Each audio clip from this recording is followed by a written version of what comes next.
Hello everybody and welcome to the new episode of the ElysianNxt Podcast with the famous title, The New Kid on the Block, where we're going to dive into the reg reporting landscape, what's evolving, who are the players, what do we see next, what's the role of ElysianNxt in the world of reg reporting. I'm Chris, founder and CEO of ElysianNxt, and it's my pleasure to have Darran Hodder on board today to discuss this fascinating topic. Darran is our VP Sales in EMEA and has lots of experience in reg reporting. Welcome in the studio, Darran. Thank you, Chris. Thank you for inviting me over to Thailand. Pleasure. And seeing the development centre of the ElysianNxt and the rest of the team. Yeah. Pleasure to be here. Okay, this is great. Can you tell me a little bit more about your background in regulatory reporting? Yep. So my journey started around 9 years ago.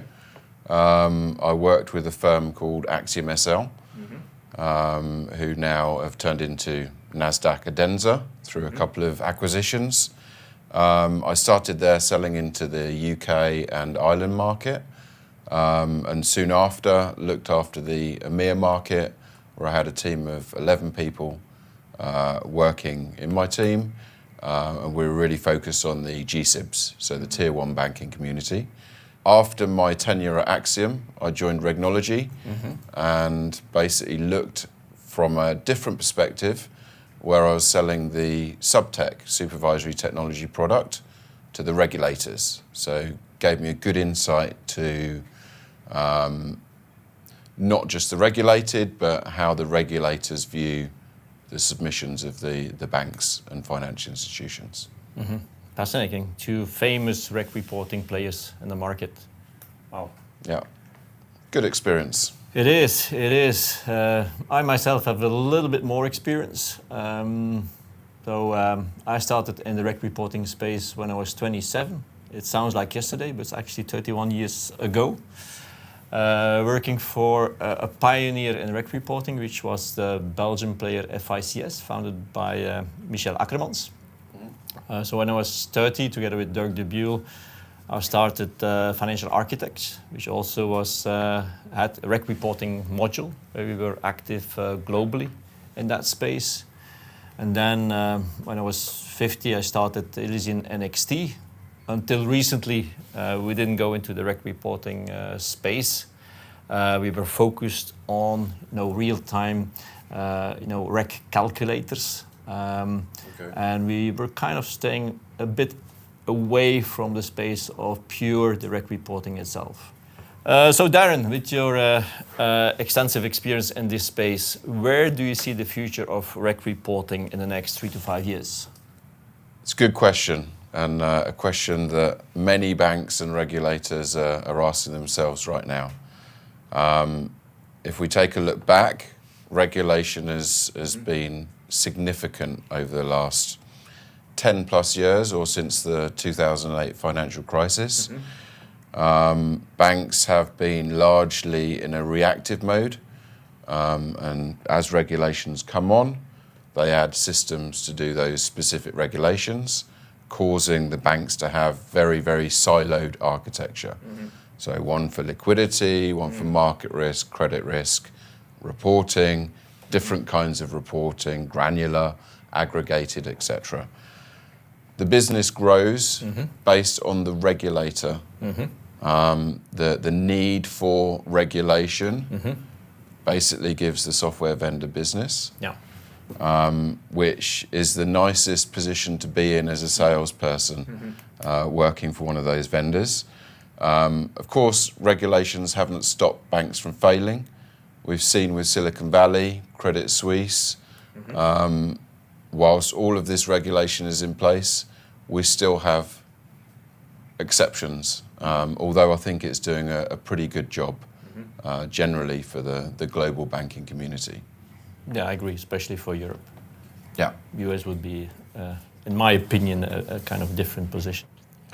So as the systems have evolved, as I mentioned about the silos, we have still quite a big finance and risk team division. We now have higher capital requirements for the banks. and we have an increased frequency of liquidity reporting requirements from the regulators. And this is to avoid the likes of an SVB in the future. Yeah. So my view about the future over the next 3 to 5 years, firstly, regulators struggle to supervise banks.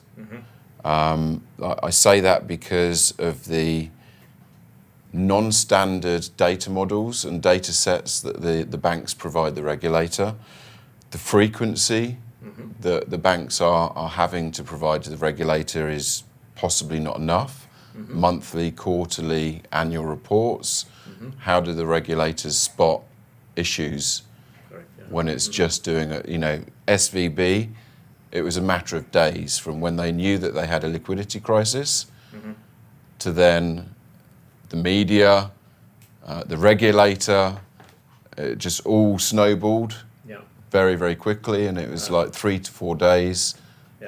SVB were no longer. So my view is that more standardization in the industry is required.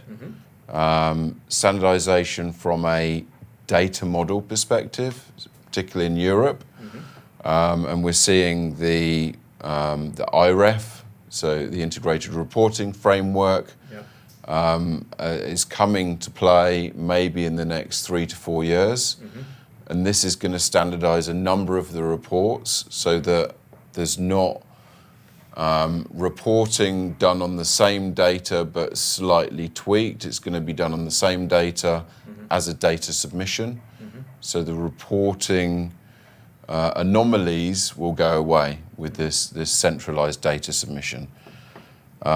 This will not only avoid failures like SVB, because it's going to be granular and it's a data submission, but the regulators are going to require a more frequent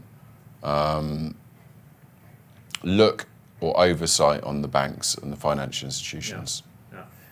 Now, you mentioned SVB a couple of times. I also have my opinion on that one. First, they were not regulated properly because they lobbied heavily to get outside, the normal standard supervisions. So they didn't have to report typical ratios like, IRBB, liquidity risk. And you mentioned also the speed at which things are evolving. And I think that's we've seen that over the last 10, 20 years. Everything is, super fast, it's real time. And supervisors need to adopt, because you've given the example of Silicon Valley Bank, which collapsed in a matter of days because of a bank run. And bank run in the old days was literally people queuing in front of the bank. Now with electronic banking, also the social media, it was they had a very well-connected number of clients. So social media, boom, boom, boom, bank is in danger. Everybody's get their money out in a matter of hours. So, of course, that would mean that supervisors adapt to that speed of, having to report on a much more even intraday basis when needed. Of course, it doesn't make sense to report on an intraday basis when the underlying data is not, not fit for purpose. You have the BCBS 239 standard, which is a guideline from the Basel Committee about everything about the risk data, data management around that, which has been a problem since I joined the industry, proper data management. But of course, having the need to report much more frequently is becoming like a must-have. Otherwise, the rest of the chain doesn't make sense. I agree, and I think the frequency and the more granularity of the data is a key requirement for better reporting and better supervision from the regulators. Correct, and when we talk about more granularity of reporting, we have seen some supervisors taking concrete steps. Like in Australia, we have APRA Connect, which is the electronic submission of the lowest level of granularity of data. In Europe, we've seen Anacredit, which is the lowest level of loan contractual data. So regulators are really pushing the level of granularity until the lowest contract level, which is really a must-have. So we have you need proper data management. You need fast processing of the data. Potentially, the risk calculations play a role into that. Mm-hmm. The lower level of submissions. So that's clearly a trend which is basically imposed by the way business is conducted these days. So regulators need to evolve. Regulators need to evolve. It's going to cause a lot of problems with the existing vendors in the calculation and reporting space. They have batch architecture, wait for all of the data to be available before they do anything with the data. Some runs might take 24 hours, 2 days, 3 days, etc. Legacy technology, so stuff that's not quite cloud-enabled yet, doesn't really run in microservices, isn't using the latest technology, sort of goes in cloud, but not properly. It leads to non-performance within the current vendor space. Okay, then you mentioned all these trends. How does it impact the players that are in the rec reporting space? We all both have experience with them. So how are they reacting to all these new trends? With difficulty because of legacy technologies. I think the market requires new players, and I think new players are being born as we speak.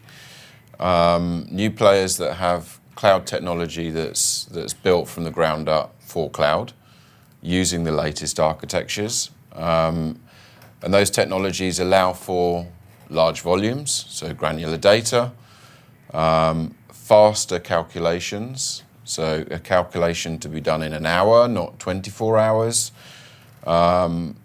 Using technology, move away from the batch-orientated architecture and think about more stream-based architecture as well. Elysian is primarily set up for using latest technology, and volume's our friend. Yeah, I would agree with that because, as you mentioned earlier, it's about data management, it's about faster calculations, about granular submissions. Personally, think that none of these traditional vendors have their core strengths in that domain. And it will require a large investment for any of the current technology platforms to basically come up to speed, if they are able. I witnessed some of these large investments, and you talk about sometimes $100 million of dollars being spent, but with not a lot of improvement, because that's not their core strengths. Yeah. So going back to your question about 3 to 5 years, I think the requirement, so we've mentioned granular data, we've mentioned high volumes, quicker calculations, etc. I think actually data is the key. Data quality, data management, valid data, the ability to bring in multiple sources of data and see the data journey from when it's brought in all the way to producing a number on a report.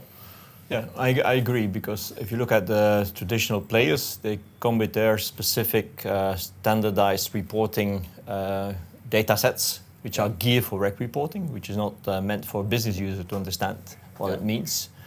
So they need to fix somehow or spend a fortune in ETL tools to source from the business data in that data format, which is not ideal if you talk about a timely, real-time streaming of the data, and certainly not from a data lineage point of view.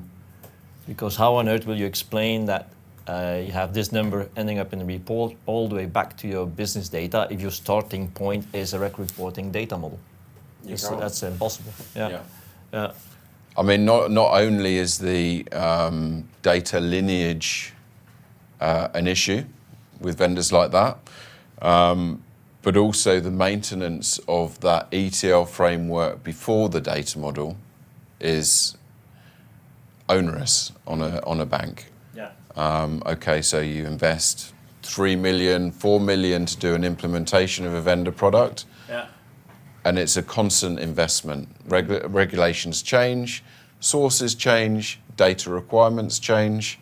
So the cost of change for supporting an ETL to go to a non-business friendly data model is costing banks a fortune. Correct. And I think it's even more amplified when you talk about a kind of a multi-country rollout. Yeah. Because then you deal with multiple jurisdictions, different data sets, different standards. In a way, you know, when you look at the big financial institutions, the way they selected their reg reporting vendors was country coverage. Absolutely. They looked at the vendors, they say, how many countries can you cover? These are the countries that we need to have coverage, and they selected their vendor accordingly. Yeah. Yeah. Now, is that still the right way to do? I've experienced those vendor selections in tier one banks and done multi-country rollouts with a couple of the firms that I've worked for. And what typically happens is the business users do not like the vendor that the global business is selected, and they have a preference for a local vendor or a vendor that is more suited to their market. So what I see is, yes, there will be global RFPs for regulatory reporting systems, but firms are now thinking, actually, I want a best-of-breed regulatory reporting system for Australia, one for Singapore, one for North America, one for Europe, and maybe one for the UK. Yeah, I mean that's somehow sounds something that I experienced myself. Is that, you know, we have some of the global banks, they have some exotic locations, and as a vendor you tend to say, yeah, we're going to build it for you. But of course, if you need to support one institution for a given one country, can you imagine what kind of support they're going to get? So I understand the point of saying, well, the local user in that country, they would have rather preferred to have a local player, where they have much better support and much cheaper as well. Yeah, because the cost of building for one customer exactly in a country that's not generally providing much more business for the vendor is huge. Yeah. How does the ElysianNxt offer plays into that? I think it's called reg.nxt. So the combination of data.nxt, so the data management toolkit with Elysian, bringing all the source information into one place, data lineage, data quality, data validations, etc., and reg.nxt play very well into this space. So reg.nxt is basically a tool that provides banks the ability to select whatever vendor, so long as the vendor has a reporting data model. Reg.nxt basically creates an adapter to that reg reporting data model and maintains that going forward. So actually the bank doesn't need to think about the complex ETL, the data model of the reg reporting vendor. All they need to do is bring in data to the Elysian platform. The Elysian platform will take care of the rest, and then they see it on the report. Yeah. That makes a lot of sense. And when I said in the beginning of our chat to say, look, traditionally as at ElysianNxt, we kind of shied away a little bit of reg reporting because we didn't want to do the old-fashioned way, which is more like the aggregated sets of data that you need to report your regulatory reporting data mart. Of course, with that change that we discussed about the whole data management, the massive sets of data that needs to be processed and reported to the regulator, of course, that plays back to our core strengths. The data management, fast speed of processing, and being able to offer the business completely lineage of all the way from the report back to the business data. Exactly. And as a bank, you're not tied up to one global vendor. No. You can choose the best of breed in each of the locations that you are in. Yeah. And enjoying at the same time your data management capabilities and the fast processing power. The data management capabilities, let's not underestimate it. It brings finance risk together. and gives you the ability to also do your regulatory reporting off the back of it. Yeah, and it's exactly what BCBS 239 is all about, you know. And it's avoid that when you mentioned before that traditionally banks have been building silos on every single reporting requirement. You know, I think with everything what's going on, the only way you're going to address that is, as you said, one single data mart across risk and finance that address all these needs. Yeah. Then coming back to the title, the new kid on the reg reporting block. So happy to say that we earned a top spot in the top quadrant of Chartis on the reg reporting landscape. Yeah. Now, how did we get there without having any of the reg reporting templates? Interesting question. Okay. So I guess since the birth of Elysian and the onboarding of many clients in different jurisdictions, I think there's up to 50 clients now. Yeah. We created very fast calculators, IFRS 9 Basel, ultra fast, latest technology platform. Great. Through some of the conversations with those clients, we were forced to look into the more data side of the business, and we came out with data.nxt, which made absolute sense, and we have now a very robust full data lineage data management platform as an entrance to anything you want to do within the platform. What's the missing piece? So we're doing the data really well, we're doing the calculations ultra fast. What happens next? Well, it needs to go on to a regulatory report. Rather than doing the reporting for hundreds of jurisdictions ourselves, we came up with the idea of basically creating this adapter, reg.nxt. And reg.nxt, as I mentioned earlier, gives you the ability to basically report or submit data to a reporting data model to any jurisdiction that a regulatory reporting vendor covers, and allows the bank to choose the best-in-class reg reporting vendor. So we're now covering data, we're covering calcs, and the interface to the reg adapters. Okay, so which has caught the eye of Chartis to say, okay, fine, we deserve that spot in the reg reporting landscape, because it addresses the need that we discussed on this chat in terms of data management, fast calculations, need for granularity, all the way to complete data lineage from what you report back to your business data. And on top of that, reporting as it is today, I think will become a commodity. We see with iReF and Bird, basically it's a data submission rather than a template submission. So everything's moving more towards the data, doing things very quickly rather than the sophistication of a regulatory return. I would love to see all these templates to be a thing from the past. Long live the data granularity electronic submissions. Yeah, absolutely. Darren, it was a pleasure to have this fascinating chat today about the reg reporting landscape, what's evolving, who are the players, how do we address that need in that market, why did we deserve the place in the top quadrant of Chartis on the reg reporting landscape. Thank you users for watching this episode, a new kit on the reg reporting block. And stay tuned for the next episode where we continue to discuss the futures in the financial landscape. Thank you very much for watching.